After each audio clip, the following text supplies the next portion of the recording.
Paketa e sigurisë në shkolla, masat e marra, problematikat dhe evidentimi tyre, takimi zhvilluar këtë të mërkur, thirrur nga prefektja e Qarkut të Vlorës Evisa Llushi, me drejtues të institucioneve përgjegjëse në Qark. Në fjalën hapse të saj, prefektja Llushi evidentoi të gjitha problematikat, si dhe shqetësimet e ardhura nga 3 raportet e konkluduara, ardhur nga kontrolli i lartë i shtetit, prefektura si dhe UNESCO, ndërsa ka ende mangësi sipas saj në zbatimin e paketës së sigurisë në shkolla. Sa të sigurta janë shkollat tona? Kjo është një pyetje në fakt që ka nisur të formulohet gjithnjë më tepër dhe më shumë në shoqërinë tonë. Me gjithë masat që janë ndërmarrë në këto vitet e fundit dhe punës që është kryer edhe nga institucionet përkatëse, ku në veçanti falenderoj policinë e Vlorës, e cila në fakt ka qenë gjithmonë e gatshme për të ndërhyrë sa herë që kemi patur problematika në shkollat e Vlorës. Përsëri ka një shqetësim në rritje për sa i përket zbatimit të paketës së sigurisë në shkolla.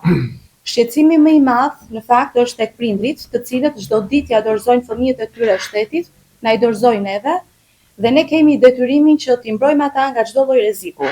Raportet që vijnë për gjendjen e sigurisë në shkollat e Qarkut të Vlorës, por edhe në rang kombëtar, nuk sjellin lajme të mira. Ka problematika dhe janë të njëjtat problematika që janë trajtuar edhe në takimet e mparshme, por me sa duket nuk kanë gjetur zgjidhje. Pothuajse të gjithë elementët e paketës së sigurisë në shkolla paraqesin problematika.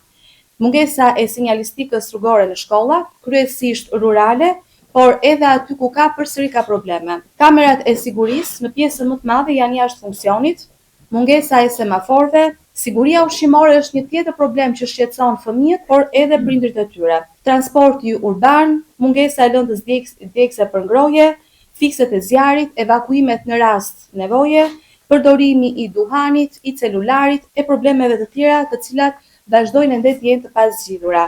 Ne i konstatojmë, i shkruajmë në për letra e në fjalime, për që në rregull edhe me detyrimet që gjithë secili ka dhe përgjegjësitë që kërkohen, dhe duket sikur veprojmë shumë më pak në terren në raport me aq sa ne shkruajmë në letra. Raportet nga institucionet nuk janë as pak cilësore dhe nxjerrin sërish problematika, duke treguar se paketa e sigurisë në shkolla mbetet ende me mangësi. Duke nisur nga sinjalistika, mungesa e sigurisë ushqimore, si dhe përdorimi i lëndëve narkotike apo edhe shqetësime të tjera. Për këtë duhet një bashkëpunim më i frytshëm mes institucioneve. Sipas raporteve të 3 institucioneve, problematikat lidhen edhe me bullizimin, ku sipas UNESCO-s 19.9% e nxënësve në shkolla raportojnë se ndihen të dhunuar. Zëvendës drejtori i Policisë për Sigurinë në Drejtorinë Vendore të Policisë, Shpëtim Hasan Aliaj, theksoi dhe evidentoi se një nga problematikat mbetet mungesa e oficerit të sigurisë në shkolla, ndërsa në Qarkun e Vlorës ka vetëm 8 oficer sigurie, një problematik që duhet zgjidhur.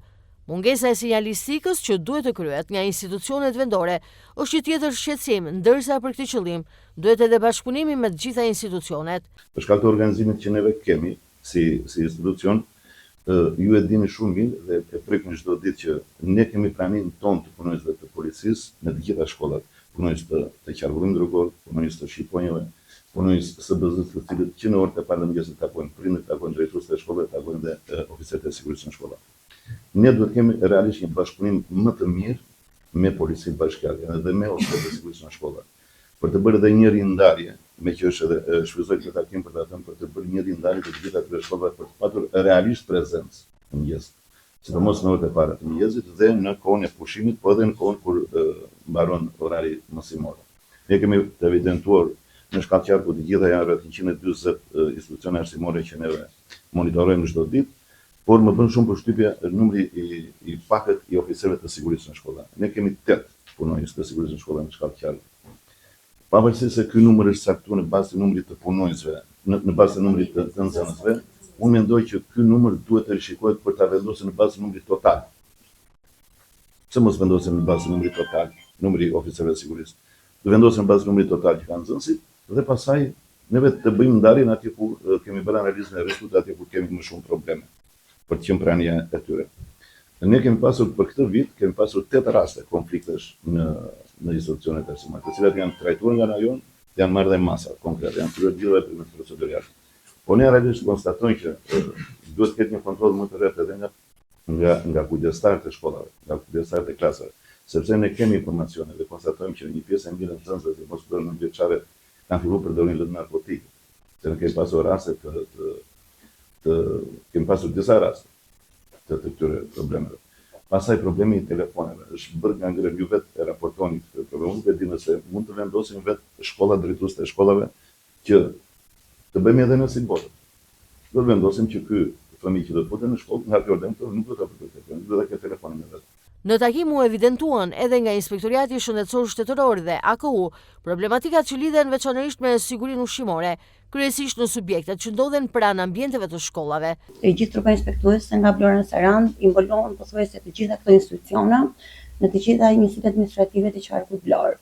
Problematika ka, këto lidhen edhe me kushte tekniko dhe higjieno-sanitare të institucioneve ku zhvillohet aktiviteti mësimor, dhe në gjitha rastet këto më shumë konstatohen atje ku ka institucione publike. Institucionet arsimore të arsimit privat është tjetër situatë. Edhe në raport me këtë perimetrin sigurisë që ne po flasim dhe për të cilin jemi mbledhur sot. Kjo lidhet duke filluar nga menaxhimi i ambienteve të brendshëm të institucioneve arsimore deri tek perimetri i sigurisë përcaktuar përtej rrethit murit rrethues të këtyre shkollave. Ne kemi ndërmarrë një fushat sensibilizuese në zbatim të ligjit të mbrojtjes së shëndetit të produkteve të duhanit për të rritur edhe për të bërë më sensitive edhe këto institucionet publike në lidhje me këto kioskat, tabakinat që janë jashtë murit të tyre. Atje ku ka oficer të sigurisë që ata e kontrollojnë, janë të mjaftueshme, sepse atje ku ka institucione private, vetë shkolla merret me këtë pjesë. Për sa i përket amendimit të ligjit të ri për mbrojtjen e shëndetit nga produktet e duhanit, është vendosur një perimetër më i përforcuar sigurie. Pra këto nuk duhet të ekzistojnë më në institucione arsimore, edhe për sa i përket jo thjesht kioskave të tabakinave, por të marketeve. Ato raste ku konstatohet që është thyer ky perimetër sigurie, që më parë nuk ka qenë mirë përcaktuar, atëherë do të bëj denoncimi prej nesh për të marrë masa dhe për të ndjekur në organet kompetente. Për sa i përket inspektimit të paplanifikuar të operatorëve të biznesit ushqimor, në rastin konkret operator biznesi ushqimor që ofrojnë ushqim social në ambientet e kopshave të qerdheve të qytetit të Vlorës. Gjatë vitit 2025 referuar dhe këtij urdhri, i cili ka të bëjë me një riorganizim të aktivitetit të ushqimit veprimtarisë të Autoritetit Kombëtar të Ushqimit të Vlorës, por në saj edhe të ndryshimeve ligjore të ligjit 99 të inspektimit, i cili ka hyrë në fuqi në datën 12 maj, kemi qenë kushtëzuar për sa i përket veprimtarisë në zbatim të këtyre urdhave për ta kompletuar dhe paketën e sigurisë të shkollave me një urdhë të veçantë, siç kemi vepruar në aktivitetin e viteve të kaluara, edhe në sajtë raportimeve që kemi dhënë përfaqësues të prefektit. Paketa e sigurisë në shkolla, qëllimi i takimit në prefekturë, një paketë që ka ende mangësie që duhet të përmirësojë problematikat e evidentuara.